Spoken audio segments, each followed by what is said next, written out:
So we're going to talk about solar eclipses, the flat Earth theory, and the moon in relation to obviously the sun, since we're talking about solar eclipses. So I'm going to leave this to you, Jay, because once again, I don't know why we don't record these when we're not, and just leave it recording, because it was a very interesting conversation we had before we hit the record button.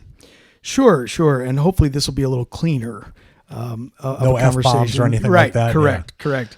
So I guess one of the topics that I stumbled upon when looking into this whole flat Earth deal was the shadow of the moon on Earth during a solar eclipse. So for those of you who, like myself, who need a little refresher, the solar eclipse is the one where the moon is in between the Earth and the sun, and it passes in front of the sun briefly, right, and casts a shadow on Earth. So it gets dark. During the middle of the daytime, a part of the Earth gets dark because of the solar eclipse. It's a very rare occurrence, but it does happen, as we all know.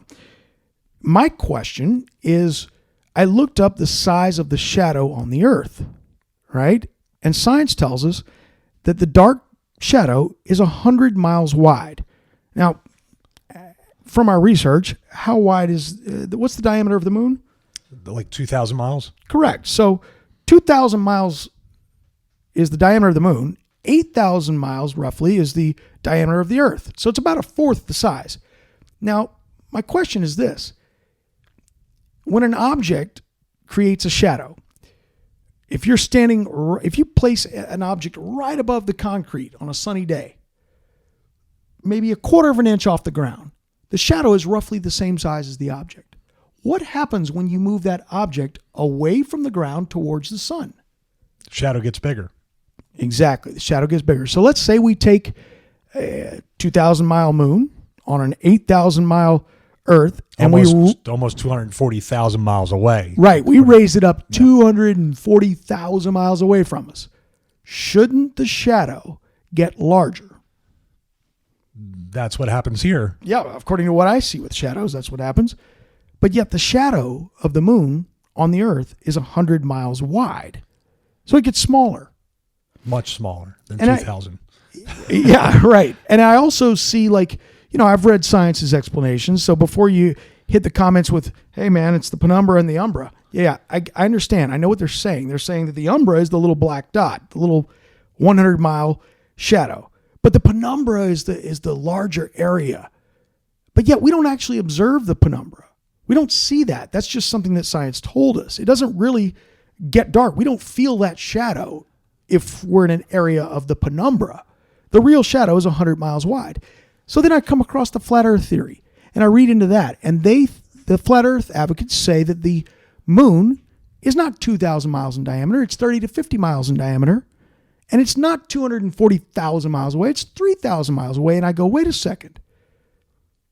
If the moon actually is 30 to 50 miles wide and only a little ways up, well, that would explain why the shadow is larger. It's 100 miles wide, larger than the moon itself. Makes more sense to me. Yeah, I mean, that too, because one of the things we wanted to talk about was Neil deGrasse Tyson sort of explained it away by saying the Earth is not round, it's actually an oblate spheroid.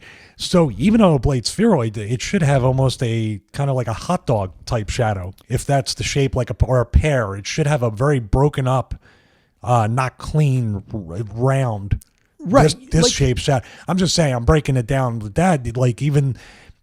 It blows my mind, and we'll put it in this video.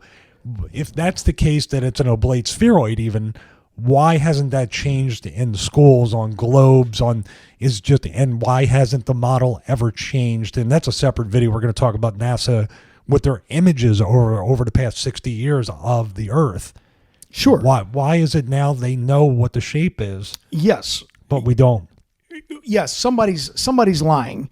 Either the photos of the Earth that represent the Earth as a perfect round sphere, or Neil deGrasse with his oblate spheroid, pear-shaped, wider in the middle, sort of chubby comment, is wrong. One of those has to be wrong, because why is it that NASA, with even their admitted real photos, why haven't we seen any photos of Earth that show an oblate spheroid?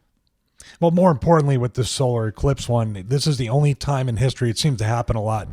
Looking through all these conspiracy theories, this is the only case ever in science where a shadow is smaller with more distance. So, yes, this is something you can do at home as a quick experiment. Get a flashlight, a large light, even the sun coming in from the window. Take a quarter and put it up against the wall, and then slowly lift the quarter away from the wall and watch what happens to the shadow. As you get further away from the surface, closer to the light, the shadow gets bigger. This is simple experimental science that anyone can do, and I'd like to know, why does the shadow from the solar eclipse, the moon shadow, support the flat earth theory rather than the helio theory?